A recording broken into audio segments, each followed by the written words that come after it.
नमस्कार दोस्तों, आपका स्वागत है हमारे YouTube चैनल कहानी का जादू पर।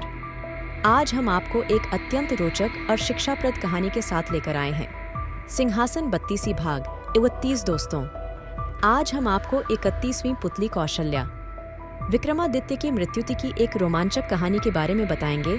31वीं पुतली कौशल्या ने अपनी कथा इस प्रकार कही। राजा विक्रमादित्य वृद्ध हो गए थे तथा अपने योग बल से उन्होंने यह भी जान लिया कि उनका अंत अब काफी निकट है। वे राजकाज और धर्म कार्य दोनों में अपने को लगाए रखते थे। उन्होंने वन में भी साधना के लिए एक आवास बना रखा था। एक दिन उसी आवास में एक रात उन्हें अलौकिक प्रकाश कहीं दूर से आता मालूम पड़ेगा। उन्होंने गौर से देखा तो पता चला कि सारा प्रकाश सामने वाली पहाड़ियों से आ रहा है।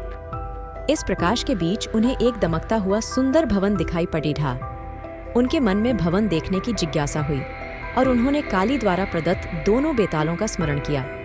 उनके आदेश पर बेताल उन्हें पहाड़ी पर ले आए और उनसे बोले कि वे इसके आगे नहीं जा सकते।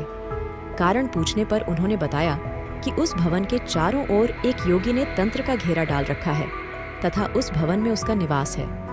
उन घेरों के भीतर वही प्रवेश कर सकता है जिसका पुण्य उस योगी से अधिक हो। विक्रम ने सच जानकर भवन की ओर कदम बढ़ा दिया। वे देखना चाहते थे कि उनका पुण्य उस योगी से अधिक है या नहीं। चलते चलते वे भवन के प्रवेश द्वार तक आ गए। एकाएक कहीं से चलकर एक अग्निपिंड आया और उनके पास स्थिर हो गया। उसी समय भीतर से किसी का आज्ञा भरा स्वर सुनाई पड़ रहा। वह अग्निपिंड सरक कर पीछे चला गया और प्रवेश द्वार साफ हो गया। विक्रम अंदर घुसे तो वही आवाज उनसे उनका परिचय पूछने लगी। उसने कहा कि सब कुछ साफ साफ बताया जाए नहीं तो वह आने वाले को श्राप से भस्म कर देगा।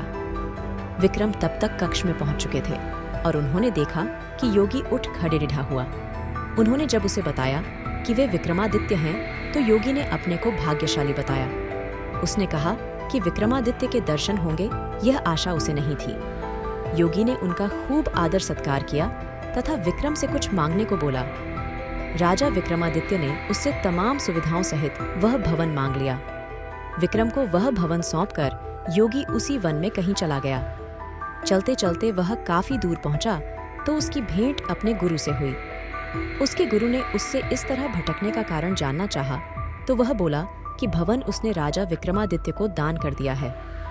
उसके गुरु को हंसी आ गई। उसने कहा कि इस पृथ्वी के सर्वश्रेष्ठ दानवीर को वह क्या दान करेगा, और उसने उसे विक्रमादित्य के पास जाकर ब्राह्मण रूप में अपना भवन फिर से मांग लेने को कहा।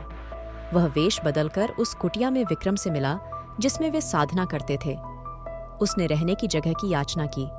विक्रम ने उससे अपनी इच्छित जगह मांगने को कहा तो उसने वह भवन मांगा। विक्रम ने मुस्कुराकर कहा कि वह भवन ज्यों का त्यों छोड़कर वे उसी समय आ गए थे।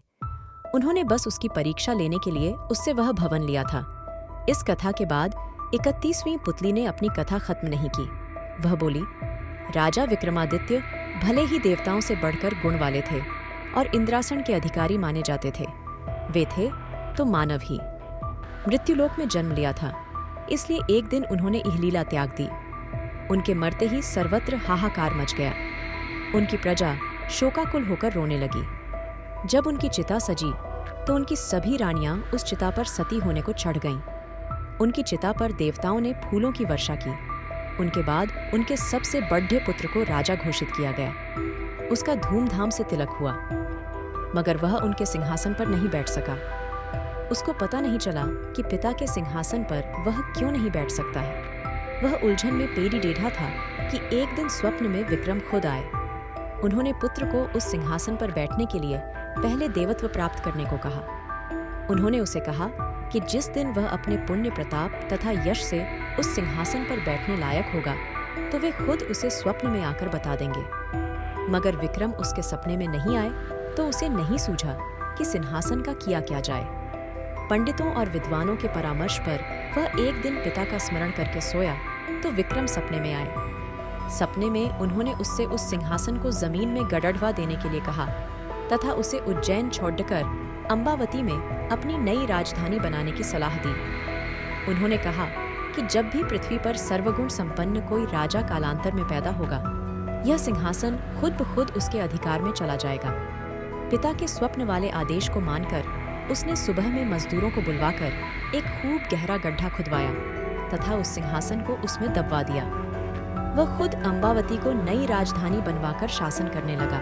तो यह रही हमारी आज की कहानी, सिंहासन बत्तीसी भाग -31 कौशल्या, विक्रमादित्य की मृत्यु। अगर आपको यह वीडियो पसंद आया हो तो लाइक करें, शेयर करें और हमारे चैनल को सब्सक्राइब करना न भूलें। अब हम मिलते हैं अगले वीडियो 32वीं पुतली भाग 32 रानी रूपवती, अंतिम कहानी की कहानी में। तब तक के लिए धन्यवाद।